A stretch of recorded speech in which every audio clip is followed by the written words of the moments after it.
Hey there, I'm Alina Z, raw vegan chef and health coach, with my Z tips on how to make a strawberry mimosa.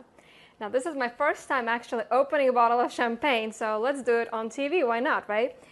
First, Z tip for a strawberry mimosa, use good quality champagne. It will bring out the strawberry flavor, and the strawberry will bring out the champagne flavor. Remember how in Pretty Woman they were drinking strawberries and champagne?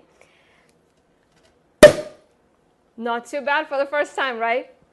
So we have our champagne, and then my Z tip for a perfect strawberry mimosa is a pure strawberry puree. I actually blended the strawberries in a blender, and then I strained them through a straining bag so there are no little pits and seeds from the strawberries. I'm going to put about a quarter cup of this puree directly into our champagne flute.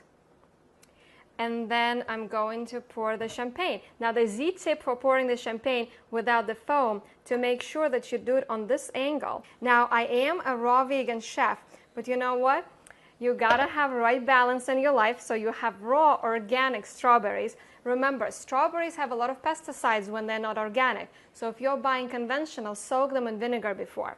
Decorate your champagne glass with a strawberry. And here you go. Cheers to your health.